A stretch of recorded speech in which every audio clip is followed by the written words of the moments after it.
میر کیرل صاحب ہمارے سامنے بیٹھے ہیں، نوجوان صحافی ہیں اور ایک انگریزی اخبار سے ان کا تعلق ہے۔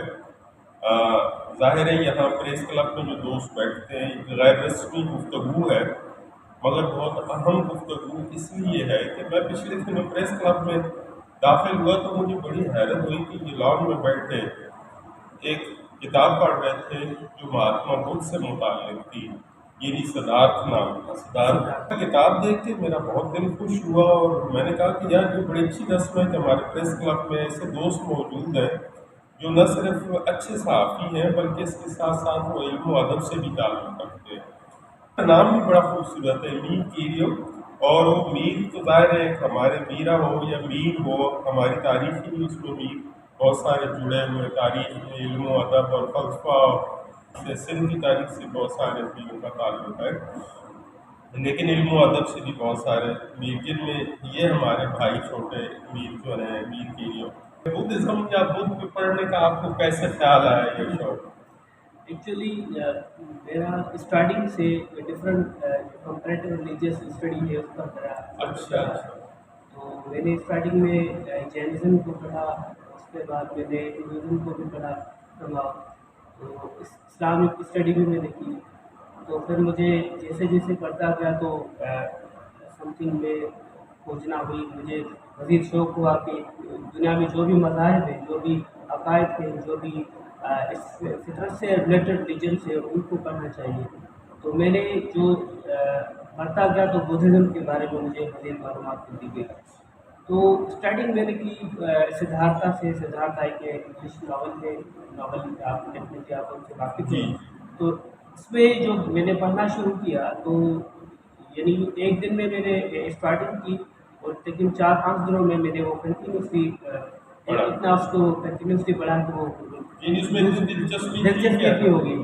تو میں نے پھر پڑھ لیا تو دل ابھی بھی ہو رہا تھا کہ مزید پڑھنا چاہیے اس کو، تو پھر میں نے دوسری بار بھی ٹرائی کیا اور دوسری بار بھی مجھے 4-5 دنوں میں کمپلیٹ کی، یعنی 10 دنوں کے اندر میں نے وہ ایک ہی بک دو بار پڑھ لی۔ تو بیسک جو ریزن یہ تھا کہ پوری دنیا کی جو مذاہب ہے ان کی تاریخ، ان کا فطرت سے کیا لگاؤ ہے۔ جیسے میں نے بدھزم کو پڑھا ہے تو بدھزم ایک نیچر ریلیٹڈ ریلیجن ہے۔ آئی ڈونٹ تھنک کہ it's religion but it's nature loving, peace of mind, pass to salvation, یعنی ایک سیلویشن کی طرف پاتھ ہے جو آپ کو وہاں لے جاتا ہے، نجات کی طرف، وہ نجات ہو یعنی فطرت سے لونگ، فطرت سے محبت پیار۔ تو میں نے یہ بدھزم سے پایا اور ان کی زندگی کے تجربات وہ جیسے پڑھے، کتنی مشکلاتوں سے وہ گزرتے ہیں، پھر سلویشن کی طرف کس طرف ہو جاتے ہیں، کس طرح وہ پیس آف مائنڈ جو ہے وہ فائنڈ کرتے ہیں۔ اچھا میر صاحب، یہ آپ نے بڑی اچھی بات کی کہ مذہب میں نہیں کہوں گا، جیسے آپ نے کہا تو میرا بھی جو مطالعہ ہے بدھزم کے حوالے سے، اس میں وہ باقاعدہ مذہب نہیں بلکہ ایک تحریک تھی۔ ظاہر صدارت جو تھا وہ ہندو گھرانے سے اس کا تعلق تھا، اور تو اس کی سچ کی تلاش میں جب باہر نکلا تو اپنا سب کچھ چھوڑ دیا، راہل بیٹے کو چھوڑ دیا، اپنی بیوی کو چھوڑ دیا، باپ کو چھوڑ دیا، ماں کو چھوڑ دیا، اپنی سلطنت کو چھوڑ دیا، تو دنیا تیار کی، مگر اس میں مرنے جینے کا اس طرح سے تصور نہیں جیسے ہمارے دوسرے مذاہب میں پائے، تو سیم سچویشن ہمیں جینزم میں بھی ملے گی۔ لیکن بعد کے دور میں آپ کا کیا خیال ہے کہ اس کو مذہب بنا دیا گیا، حالانکہ یہ مذہب نہیں، کیونکہ اس میں مرنے کے بعد کا کوئی ایسا تصور نہیں کہ آپ جنت میں، جہنم میں یا کہیں اور جائیں گے، بلکہ یہیں کی دنیا میں اگر آپ نے اچھائی کی تو آپ کا اس بارے میں کیا خیال ہے؟ ڈیفینیٹلی ٹو دا پوائنٹ یہی بات ہے کہ یعنی بدھزم ابھی جیسے ہم پہلے بھی گفتگو کر رہے تھے کہ بہت ساری شاخیں بن گئی ہے، بہت سارے اس پر بلیفس بن گئے، جیسے اسلام میں 72 سے بھی 80 کے قریب فرقے پہنچ گئے، ہندوازم میں بھی آپ دیکھتے جائیں تو ایک کمپریٹو ہے کہ یعنی ایک دوڑ لگی پڑی ہے کہ ہر مذہب کو مذہب میں، بٹ ایکچولی جو بدھزم ہے وہ ٹوٹلی جس طرح اس کو بنایا گیا ہے، یعنی ایک عقیدہ بنایا گیا ہے، جس طرح اس کو ایک مذہب کر کے پیش کیا گیا ہے، وہ ڈیفینیٹلی وہ اس کے برعکس ہے۔ پھر پوری اس کی تاریخ، پوری اس کی نیچر جو ہے، ایک بیسکس جو ہے، فنڈامنٹلز جو ہے بدھزم کے، وہ تو ہے نیچر لونگ، پیس لونگ ہے وہ، یعنی اس فطرت میں کیا جو رنگینیاں ہیں فطرت کی ان کو کھوجنا، ان کی کھوجنا، اور انسان اس سماج میں آیا ہے، اس کا کیا کارج ہے، اس سماج کو وہ کیا دے سکتا ہے۔ وہ پیس کے ذریعے کچھ دے سکتا ہے، وہ اسٹرگل کے ذریعے کیا دے سکتا ہے. یعنی ٹوٹلی مذہب سے ہٹ کر ہے، یہ ایک اسٹرگل ہے، یہ ایک موومنٹ ہے، پیس لونگ موومنٹ ہے، اور یہ ایک نیچر لونگ موومنٹ ہے بدھزم. اچھا، اس میں ظاہر ہے آپ نے ناول صدارت پڑھا جو بہت ہی دنیا کے ایک اہم ناول میں شمار ہوتا ہے جس کا، تو اس میں مین فرقے جو بعد میں بنے بدھزم میں ایک تھراویدی تھا اور دوسرا جو تھا وہ مہایان تھا. مہایان اس طرح بڑے پہیے کو یا بڑے فرقے کو ہم کہیں گے، اور اس کے بعد تھراویدا ہے. لیکن ان دو فرقوں کے علاوہ بھی دنیا میں جیسے جاپان میں، تھائی لینڈ میں، لاؤس میں، کمبوڈیا میں، اور یہ ساؤتھ ایسٹ ایشیا جو ہے اس میں بہت زیادہ اس کے اثرات تھے. چین میں، تبت میں، جاپان میں، ان علاقوں میں بہت زیادہ اس کے اثرات ہوئے. لیکن اس کے باوجود ہمارے ہاں بدھزم کا بھی بہت بڑی، یعنی کہ 3500 سال پہلے جب اشوکا کے دور میں یا اس سے پہلے جب پہلی دفعہ ایک سیاح یہاں چین سے آیا تھا، اس کے بعد بدھزم کا راستہ یہاں کھلا اور لوگ آئے، اور ہمارے یہاں اس کی بڑی ثقافت موجود ہے. تو آپ کا کیا خیال ہے کہ اس ثقافت کو کیا اس طریقے سے لوگوں کے سامنے پیش کیا گیا کہ لوگ یہاں پہ سیاحت کے لیے آئے یا کریں، یا اس کی ضرورت کیسے سمجھتے ہیں؟ ڈیفینیٹلی یہ آئی تھنک کہ جو اب ہم اگر چلے جائیں تھر چلے جائیں تھر آپ جین مندر چلے جائیں، جین مندر سے پہلے آپ کو ملیں گے وہاں بدھزم کے جو انیشل پیریڈس ہیں وہ ملیں گے آپ کو. جیسے آپ چلے جائیں یہاں ہمالیہ کی طرف چلے جائیں، یہاں بھی آپ کو جو ہے ملیں گے. پھر پورے پاکستان میں کہیں نہ کہ ہمیں وہ آثار ملتے ہیں، قدیم آثار ملتے ہیں، پورے پاکستان میں آپ کو ملتے ہیں. ایون سندھ، ہم آئی تھنک میرا یہ بلیو ہے، میرا یہ ماننا ہے کہ سندھ دھرتی جو ہے مذاہب کی ماں رہی ہے. پورے جو مذاہب ہے وہ ان کی ماں رہی ہے، تو اس سے قبل بدھزم کا یہاں پہ ہونا، بدھزم کا یہاں وجود ہونا وہ اٹریکٹیو ہے پوری دنیا کے لیے. اب ہم نے تو یہاں ڈیفینیٹلی پاکستان میں جو کچھ ہے وہ تاریخ لکھی گئی ہے یا جو دنیا کے سامنے تاریخ پیش کی گئی ہے وہ اسٹیٹ کنٹرول تاریخ پیش کی گئی ہے. تو جو ایکچولی جو اس کے کنسیپٹس ہیں بدھزم کے وہ پوری دنیا کے سامنے نہیں آ سکے.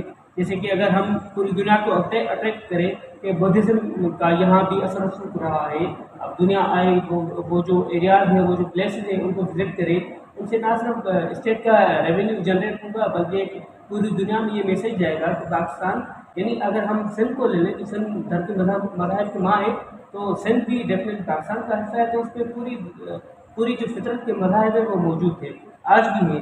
یعنی آج بھی اگر ہم چلے جائیں جین مندر اگر ہمیں ملتا ہے، جین مندر کے وہ پیروکار بھی موجود ہیں. اگر ہم جیوز دیکھیں تو جیوز کے پیروکار بھی ہمیں یہاں ملتے ہیں. اسی طرح بدھزم کے بھی some how I think still I believe کے پیروکار موجود ہیں. اینڈ آئی تھنک کہ وہ مذہب کے روپ میں نہیں، ہم بھی پیروکار ہیں، وہ فطرت کے روپ میں پیروکار ہیں. میر صاحب، آپ کی دلچسپی ظاہر ہے مختلف مذاہب سے، اور خاص طور پہ ایسے لوگوں کی بڑی ضرورت ہے جو انٹرفیتھ ہارمنی پہ کام کریں. اس سے مختلف مذاہب اور مختلف لوگوں کو قریب لایا جا سکتا ہے ایک دوسرے کو، اور ہم بہت سارا امن و امان دنیا میں پیدا کرنے کے لیے، نہ صرف دنیا میں بلکہ اپنے ملک میں اس سے ہمیں کامیابی مل سکتی ہے. تو مجھے یہ بتائیے کہ پاکستان میں انٹرفیتھ ہارمنی پہ بہت سارے آرگنائزیشنز کام کرتی بھی ہیں، این جی اوز بھی کام کرتی ہیں، کچھ افراد ہیں ایسے جو کام کرتے ہیں. تو جو کچھ ہو رہا ہے اس سے آپ مطمئن ہیں یا اس سے زیادہ ہونا چاہیے؟ دیکھیے جو اس وقت حالات ہیں پاکستان کے، وہ مجھے نہیں لگتا کہ وہ ٹھیک ہے. یہ اس طرح کے جو کام ہو رہا ہے اس سے بڑھ کر ہونا چاہیے. یعنی آپ دیکھیں ہر جگہ، یعنی کہیں نہ کہیں کوئی بھی ایشو ہوتا ہے تو وہ مذہب کی تلوار آ کے اٹک جاتی ہے.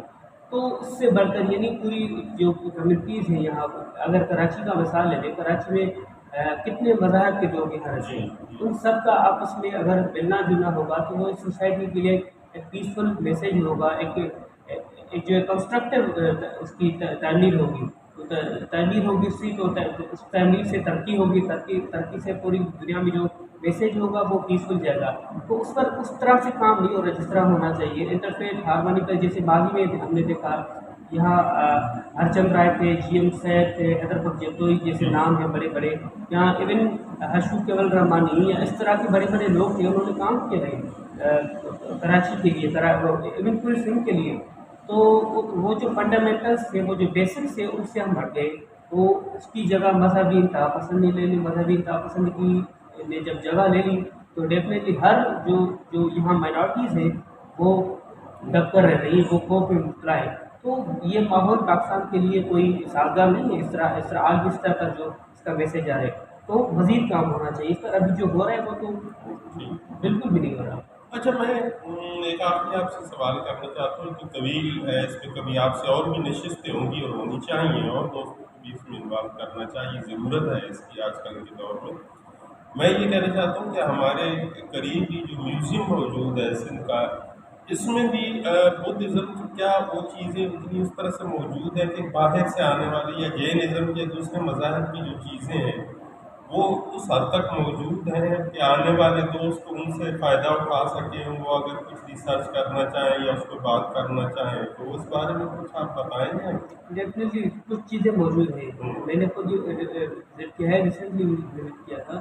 تو مختلف جو مذہب ہیں ان کی آثار وہاں موجود ہیں. کچھ نہ کچھ آپ کو مل جائے گا ریسرچ کے لیے، کچھ پڑھنے کے لیے. وہاں جو ٹیم موجود ہے وہ بھی سم ہاؤ گائڈ کرتی ہے آپ کو ان کے سوال سے. بٹ آئی تھنک اسٹل کام کرنے کی ضرورت ہے. صرف حکومت کو، یعنی کوئی ایک کلچر ڈپارٹمنٹ ہے، اس کو تو اس پر پیورلی کام کرنا چاہیے کہ سندھ میں جو بھی مذہب رہے ان کی ایک جو کمپریٹیو ہسٹری ہے وہ لا کر پیش کریں کہ پوری دنیا میں ہمارا میسج کیا جانا چاہیے. کیونکہ یہاں جو پاکستان بننے کے بعد جو حشر ہوا ہے وہ تو سب کے سامنے ہے. تو پوری جو جس طرح سڑکوں کے نام تبدیل ہو گئے، جس طرح تاریخی جو مقامات ہیں ان کے نام تبدیل ہو گئے، یہ I think rape with history. تو یہ نہیں ہونا چاہیے تھا. اس لیے سندھ حکومت کو بھی اب مل جائے گی وہاں کافی چیزیں. اگر جو دوست جانا چاہتے ہیں تو وہاں بہت چیزیں موجود ہیں ابھی بھی. اچھا، ایک آخری سوال یہ کرنا ہے مجھے کہ آپ کا تعلق جرنلزم سے بھی ہے اور ایک بڑا اخبار میں آپ کام کرتے ہیں اور بہت ساری چیزیں، اس سے یہ فائدہ ہوتا ہے کہ مختلف جگہوں پہ جانے کا بھی آپ کو وقت مل جاتا ہے اپنے کام کے سلسلے میں. تو آپ کیا مستقبل میں کوئی ایسا ارادہ ہے کہ بدھزم پہ یا جینزم پہ یا ان مختلف مذاہب پہ ملا کے کوئی کتاب لکھنے کا یا مضامین لکھنے کا، یا آپ نے اس پہ پہلے بھی کچھ لکھا ہے کیا؟ ایکچولی میں بلاگس تو لکھتا رہا ہوں. ہمارے استاد محترم اختر بلوچ صاحب تھے، ان سے ہم نے سیکھا. تو انہوں نے مجھے سکھایا بلاگ لکھنا، کس طرح ریسرچ ہوتی ہے، کس طرح لکھا جائے. تو میری کوشش ہے، ابھی تک میں بہت سے بلاگس لکھ چکا ہوں، بلکہ مذہب پر میں نے ابھی تک نہیں لکھا. اب جب میں نے پڑھنا شروع کیا ہے تو اب میں یہی سوچ رہا ہوں کہ ایک کمپیریٹیو ایک جو ہے کمپائل مضمون یا ایک آرٹیکل کی شکل میں مختلف مذاہب پر لکھنے کا ایک ارادہ ہے. تو فیوچر میں ڈیفینیٹلی جو ریسرچ ہوگی وہ کمپائل کر کے کوشش ہوگی کہ ہم بھی صاحب کتاب بن جائے. بٹ کوشش یہی ہوگی. بہت شکریہ میر صاحب. دوستو، آپ نے میر کریم صاحب کی گفتگو سنی اور یقیناً آپ محظوظ ہوئے ہوں گے ان کی گفتگو سے. ابھی نوجوان ہیں، ان کے پاس بہت وقت ہے اور ہمیں ایسے نوجوانوں کی اشد ضرورت ہے جو اپنی ہسٹری، اپنے کلچر کے علاوہ تاریخ و ثقافت کا بھی اس کے ختم ہونے کا اور اس پہ تحقیق نہ ہونے کا دل کے اندر دکھ رکھتے ہوں، رنج رکھتے ہوں اور اس پہ کام کرنا چاہتے ہوں. ہمیں امید ہے کہ ہم آئندہ بھی کریم صاحب ہمیں ٹائم دیتے رہیں گے اور ہم گفتگو مزید موضوعات پر بھی جو سندھ کی تاریخ و ثقافت، بلکہ اس پاکستان کی اور دنیا کی تاریخ و ثقافت سے جڑے ہیں ان پر گفتگو کریں اور آپ کے سامنے اس گفتگو کو پیش کریں. بہت شکریہ میر صاحب آپ کا بھی اور السلام علیکم.